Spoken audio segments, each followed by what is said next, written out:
Hello and welcome back to a Ben 10 video for the first time in ages. Not quite a normal custom video, as you've seen by the thumbnail and title.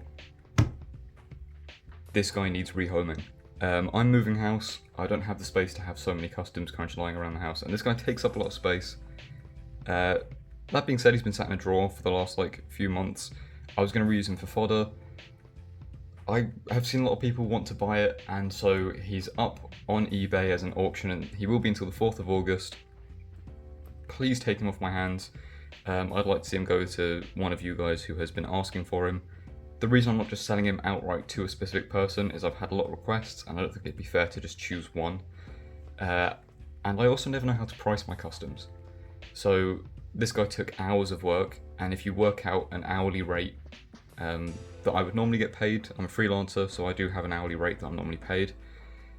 We'd be looking into the hundreds of pounds for how many hours I spent working on this guy, and I'm not willing to charge someone 100 plus pounds for him.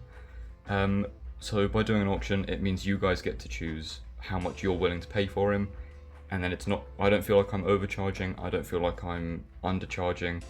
It just seems like the fairest way to sell customs like this. So if you're interested, please do check the link in the description. Like I said, he'll be there until the 4th of August. At some point during the evening. So next Sunday evening, the auction will end. Hopefully that's a good time for everyone, where it's not like you're at work, you're not busy. A Sunday evening just seemed like the most common sense place to allow everyone their best shot if they're interested in owning this figure. That being said, I will obviously go over all the bits, because there were some issues with the figure originally that I've gone and repaired. I'll fully cover the articulation and everything. I am also working on rip jaws, I haven't forgotten about it. That video will be coming out in the next couple of weeks. I've been toying around with him, trying to figure out how to do the tail and the legs system, trying to figure out how to implement it so it doesn't look very clear that there's a split. There's a lot going on mentally, trying to figure out with this figure. But I think I've got a good base, I think I've got some good plans, so it should be fairly straightforward from here. But anyway, on with the overview of this figure. So obviously, if people are going to be buying it, I want to show the entire, just the way it works in general. Obviously you've got some limitations with the shoulder movement up here because of these massive pads. This pad is easier to remove, so you can kind of pull it off like that. You can also remove this one, it's just a little bit harder, it's not quite as easy to do, which is why I'm not going to attempt it on camera, but it will remove, you just need a little bit more force behind it.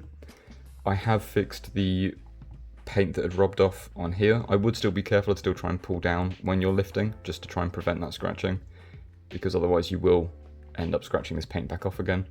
If you're pushing up and moving, obviously you're going to be pushing the joint into this bit, which has been trimmed down, so you shouldn't experience the paint wear as long as you're putting the leg down as you're tilting. Other fixes that I've made these joints tighter. This one does squeak a bit now, but there's no worry of the arm falling back down now. And it is still easy enough to move. Same with this one. This one's still silent. The arm's not just going to fall down now. Simple fix, but one that kind of needed to be done if I'm going to be selling it. I've also fixed the massive glue blooming issue that I had on this, where there was a nice white cloud around it from where the super glue had set off and done the annoying blooming thing that it does on black a lot of the time.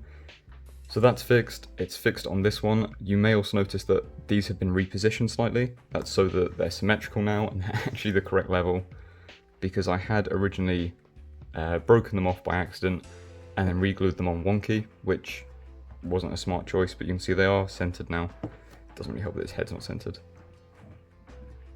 So they're as symmetrical as I could get them. And yeah, there's no noticeable difference now. There's no one that's clearly lower than the other. They're both the same height. Those are the main fixes I've done. Obviously you've still got the full space venom articulation on this guy. So your leg will come up to just under 90 degrees. You've obviously got your double joint here, which will get you that much range. You've obviously got the ankle again, the rotation and everything. Like I said, this is just the body mold for the Space Venom.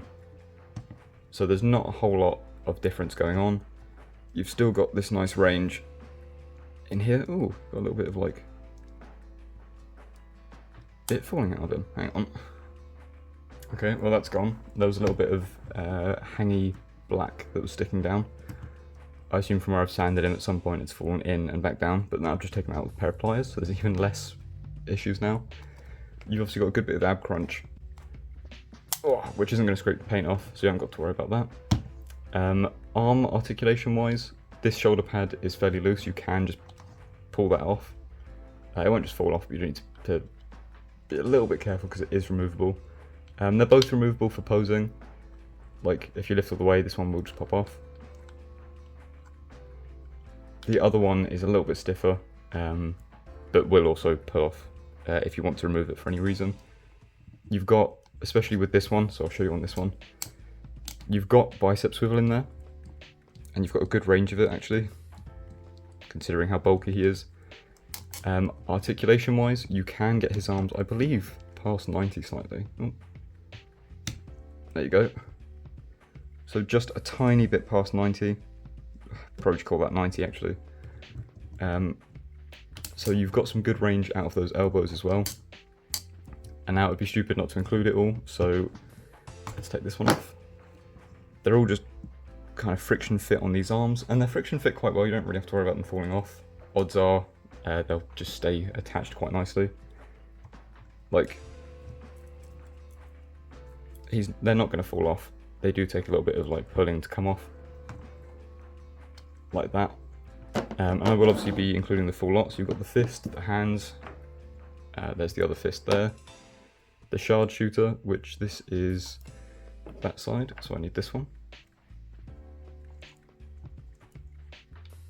And like I said, they're just friction fits, you just wedge them on and they'll stay there. Pull that one off as well, and then of course there are both these blades as well, which they're fairly big. It's also worth pointing out this figure is semi-transparent, so I know a lot of people wanted me to make him transparent to begin with. He always has been semi-translucent, I just constantly forget to show it in videos. But there you can see him with the full length blade. This guy is quite big, I'll get a measurement of him.